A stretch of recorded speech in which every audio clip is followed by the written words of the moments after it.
لي وليؤمنوا بي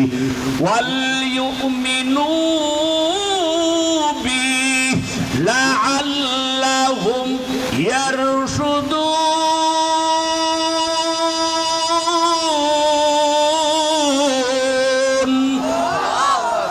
اے کلام زندہ قرآن حکیم حکمت او لا یزال ستا قدیم بقا قرآن کلام اللہ بشانو قدیم مستی নাইনো। এতক্ষণ যেই কথা বললাম একটাবারও কি বলছি পীরের নামের জিকির না আল্লাহর নামের জিকির? কার নামের? আসতে বলেন, কার নামের জিকির?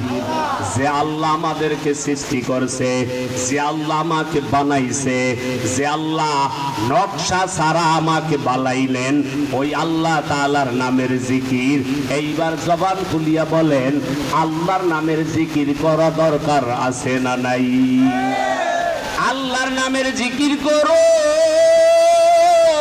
বরংস যেই সময় কেউ থাকে না, সব নীরব, পাখিগুলাও ঘুমায়, ওই সময় আমার মালিককে একটু ডাক দেন। দেখেন মালিকের মহাব্বত অন্তরের মধ্যে পয়দা হয় কিনা। গভীর যখন রাত্র হয়ে যায়, ওই সময় আমার মালিককে একটু ডাক দেন।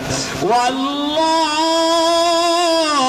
আমার গুনাহগুলা যদি আমার সন্তান জানতো, একটাবারও আমাকে আব্বা বলিয়া ডাক দিত না, আমার স্ত্রী জানলে স্বামী বলিয়া পরিচয় দিত না, আমার ভাই জানলে ভাই বলিয়া পরিচয় দিত না, আমার আপনজন জানলে কেউ আমাকে পরিচয় দিত না। কিন্তু এই গুনাহগুলা জানছো আল্লাহ তুমি। ও দয়ার মালিক, আল্লাহ এখন সব ঘুমায়, তোমার কাছে দুইটা হাত বিছাই দিলাম। আল্লাহ কয়, বান্দা হাজার গুনাহ করিয়াও যদি আমার দরবারে তওবা করো, আমি আল্লাহ তোর জীবনের সব গুনাহগুলি মাফ করে দিব।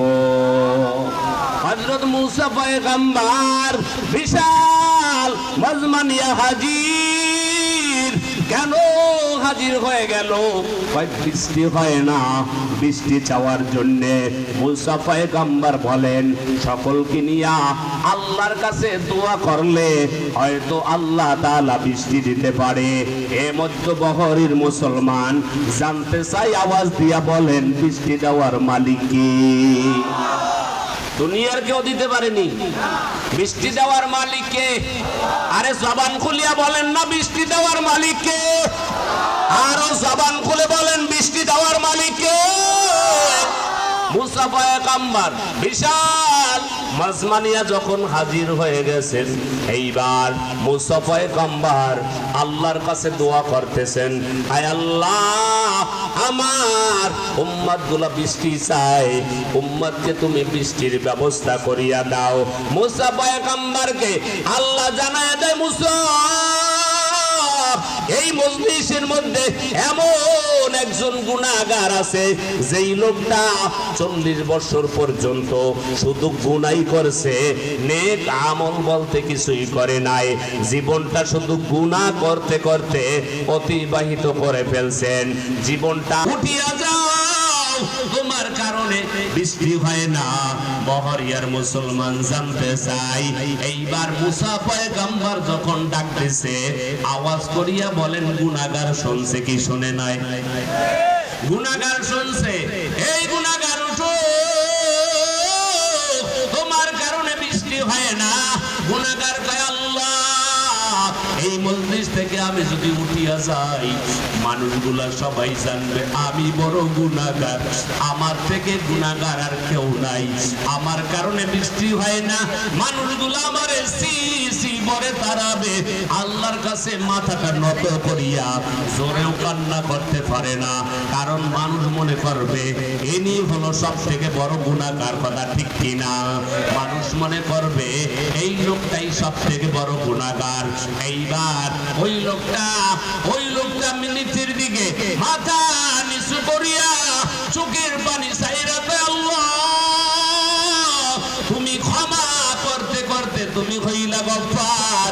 আমি গুনাহ করে করে আমি হইলাম গুনাহগার। আমার মতো গুনাহগার আর কেউ নাই, তোমার মতো গফফার আর কেউ নাই। তুমি হইলা ক্ষমাকারী, আমি হইলাম গুনাহগারী। আল্লাহ ইচ্ছা করলে তুমি আমাকে মাফ করে দিতে পারো। আল্লাহ আর কোনোদিন গুনাহ করব না, আল্লাহ আর কোনোদিন অন্যায় করব না, আর কোনোদিন অপরাধ করব না। এইবার আল্লাহর বান্দা যখন আল্লাহ তাআলার কাছে গোপনে গোপনে তওবা